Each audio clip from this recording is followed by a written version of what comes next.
بچه ها اومدم یه برنامه معرفی کنم که باش بتونین اسکین خودتون رو بسازین توی ماینکرافت.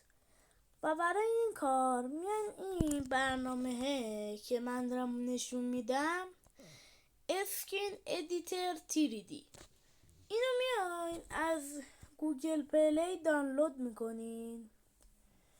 گوگل پلی، اینجا فروشگاه پلی، اینجا میزنین اسکین ادیتر 3D و اینو براتون میاره. ولی اگه نیاورد گفتش دنبال این برنامه هستید،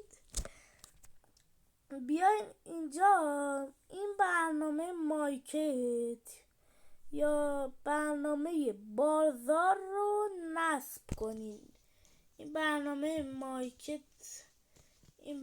مایکت که دیدین، اینم بازار که دارم نشون میدم و اینم مایکت که دیدین.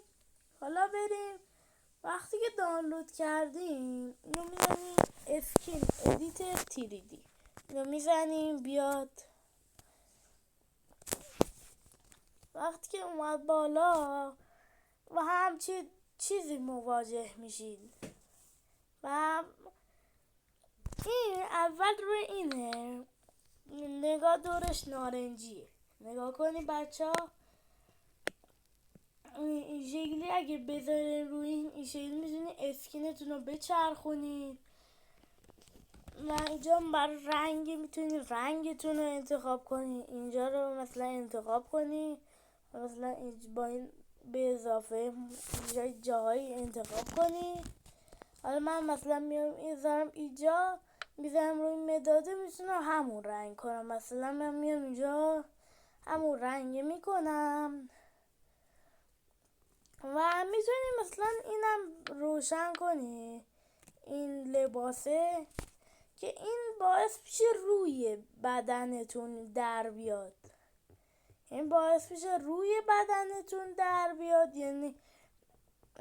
یعنی یه جورایی مثلا روی یه پیکسل نامرئی کشیده میشه. نگاه کنی از این ور ببینی یه پیکسل نامرئیه که روش داره میکشه.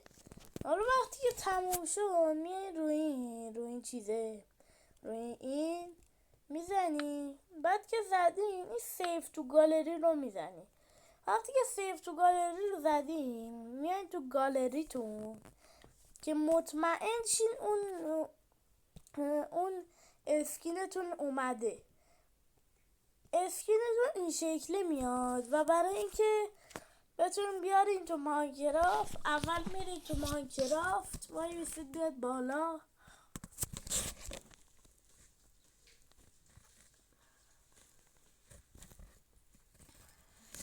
بچه ها لطفا حمایتم بکنین، لایک و سابم بکنین، چون تازه کارم. حمایت کنین ویدیوهای بیشتر میذارم، ویدیوهای خفن‌تر و بیشتر. حالا خلاصه دیگه حمایت کنین.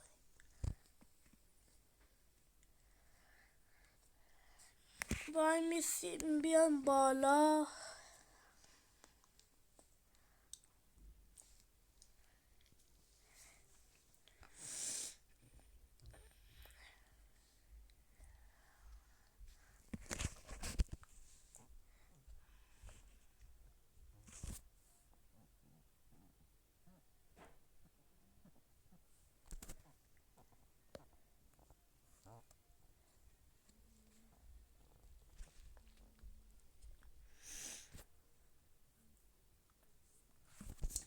بچه هم وای میسیم بیاد بالا.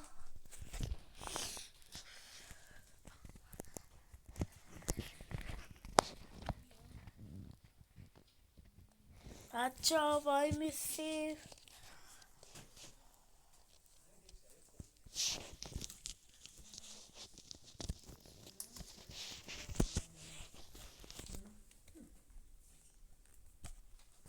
وقتی که اومد بالا شما میای میزن روی این دریسینگ روم. وقتی که نو زدین وای میسه بیاد بالای پر بشه. وقتی که پر شد میام میزنیم روی علامت سبزه.